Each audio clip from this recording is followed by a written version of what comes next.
people we have in our party. He has been dynamic in the North in establishing a foundation upon which our future successes in that part of our country will doubtless come.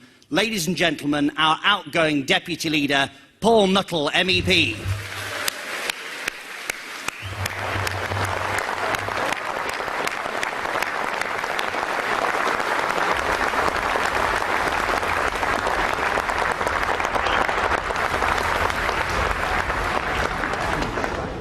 Thank you very much for that warm welcome, and good morning, conference.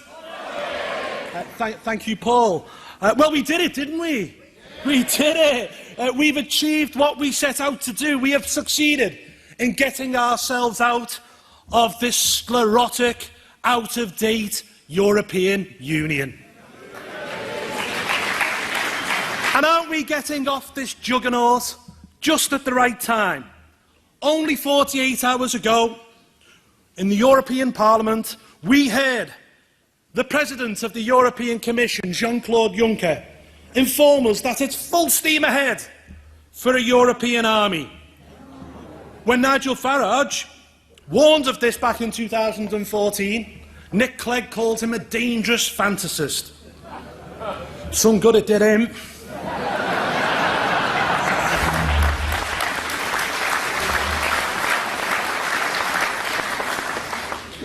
As I was travelling back from Strasbourg the other day, I came across Nick Clegg on television, promoting his new autobiography. Yes, he has crawled out from under that stone which he's been hiding. And they replayed some of his Brexit warnings.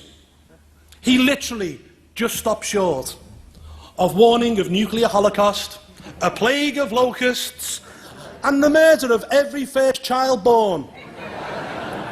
It was Project Fear on turbo. It was clear, there and then, there was only one person living on Fantasy Island, and it isn't Nigel, and it isn't us, because we know as a country, we will go now from strength to strength, free from the shackles of our Brussels masters.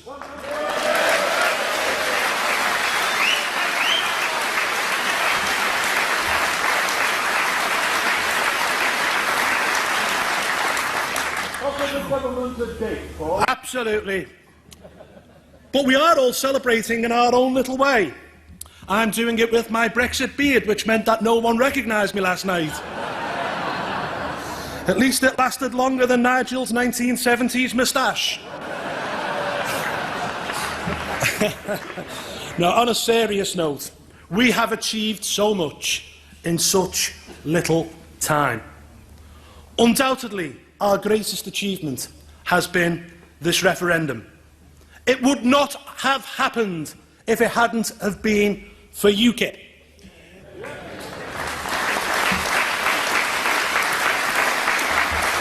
In 2013, we pushed the Prime Minister into offering a referendum that he never wanted to give. And why? Because UKIP was steadily rising in the polls and scoring local election wins all over the country. Mr Cameron thought that he could shoot the UKIP fox by offering this referendum, but all he did was simply feed it. The membership began to rise rapidly. We began to speak to huge audiences across the country. Nigel set off in his purple taxi, the length and breadth of Britain. He literally spoke to thousands of people. I did 200 public meetings. In 2 years, UKIP began to catch on. We exploded into local government, and we now have 500 hard-working councillors right across the country.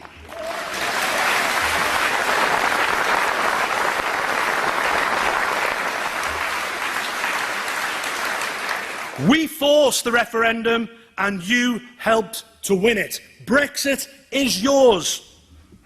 We and you were the foot soldiers. You manned the street stalls. You delivered the leaflets, and you got our country back.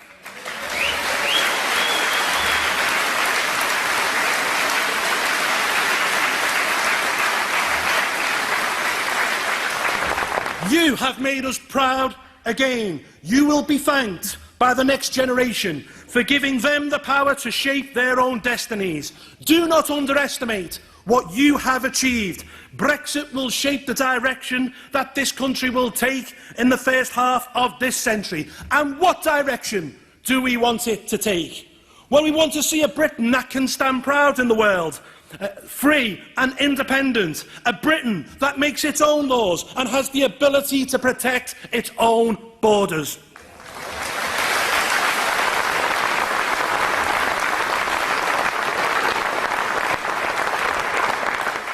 This means there can be no backsliding on Brexit. Any attempt to maintain freedom of movement of people will not be acceptable.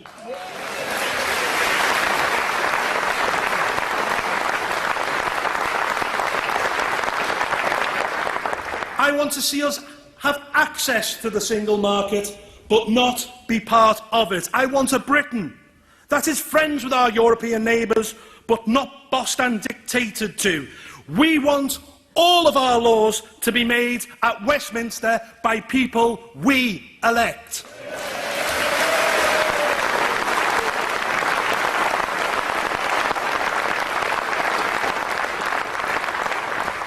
I also want to see a Britain that looks to the emerging markets of the Far East and Asia and reignites its links with the Commonwealth, which we so shamelessly turned our back on in the 1970s.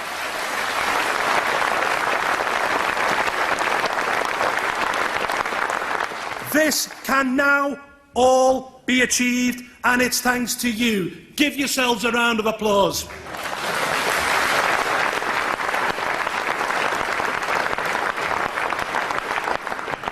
I stood on this very platform 8 years ago, and I said that I believed that UKIP's future lay as a party of the patriotic working class. Very few people believed me at the time. But it is clear that this is UKIP's great opportunity, where in many of these working class communities, where the Labour Party has dominated for years, they are weak and dying. The Labour Party has lost touch with its working class roots. It is a Labour Party that is increasingly dominated by the views of the Islington dinner party, and a Labour Party that actually sneers at our own flag.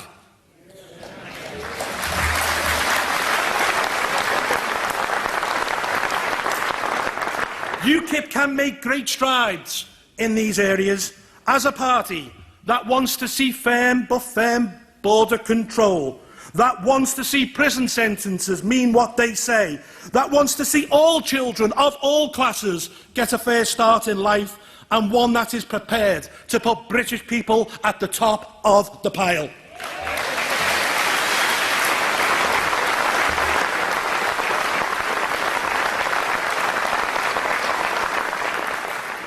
Now, let me talk about the future of the party and the new leader, whoever he or she may be. I will be frank at this point, because I can be now. UKIP has not been a happy camp for over a year, and the animosity has spilt over into the media.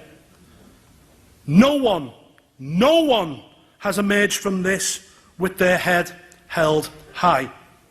The designation process between Leave.eu and Vote Leave created a cancer in the heart of the party and led to its leading lights using UKIP as a football.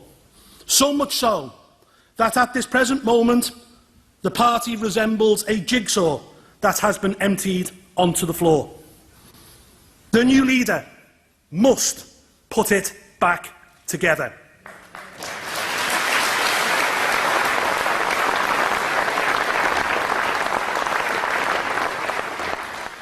And this can only be done through talking to people, not issuing empty threats or pursuing internal navel-gazing schemes that will most likely amount to nothing. The opportunities are there. Today is a breakwater in the history of this party. It is a changing of the guard. Both Nigel and I are standing down from the stage.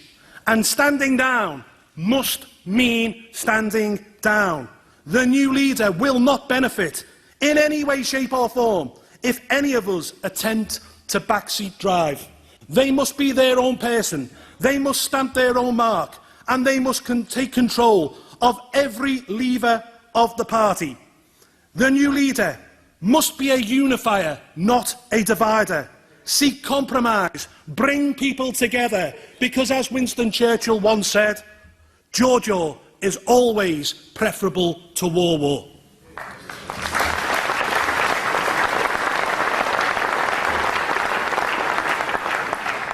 They must not lead what the Westminster journalists call a Faragista UKIP or a Carswellite UKIP. They must lead UKIP, a UKIP for everyone.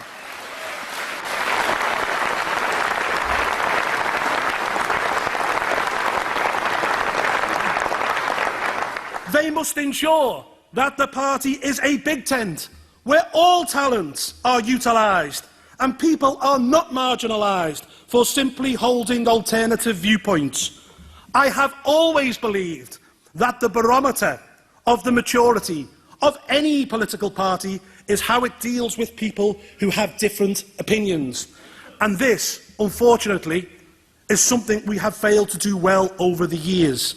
This must change, because if it doesn't, and the new leader continues to preside over the infighting we've seen over the past year, then I fear for the very future of our party. This is a great opportunity to put all that behind us, to look forwards and not backwards, to let bygones be bygones. The new leader has a clean slate, and my advice is this: look outwards and not inwards. Be optimistic and positive. Do not get bogged down in internal squabbling, and focus on fighting UKIP's enemies and not on fighting each other.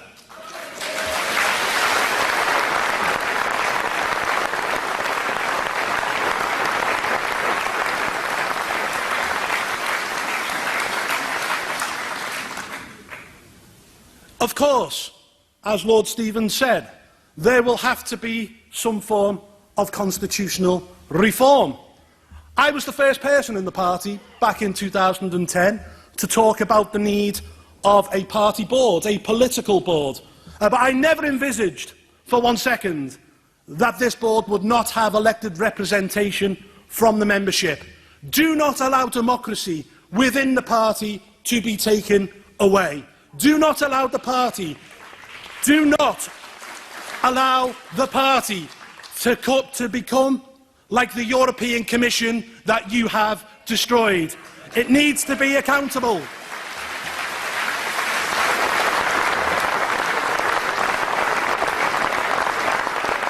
My advice is simply this: yes, let's have a political board for the party, but let's also have a national executive that is elected by the regions, a regionally elected NEC.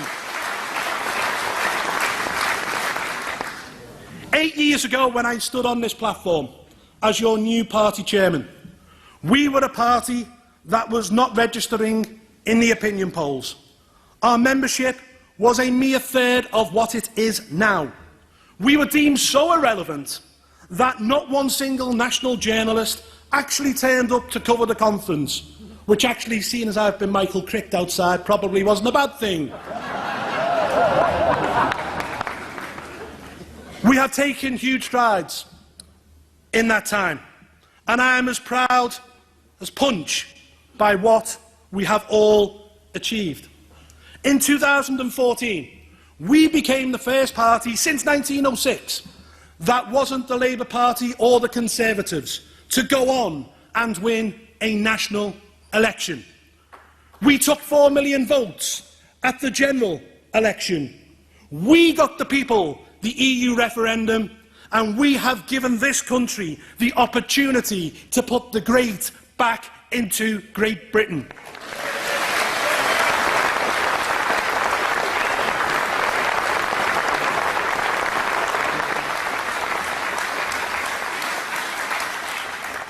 It is fitting that it ends for me on the very spot where it all began.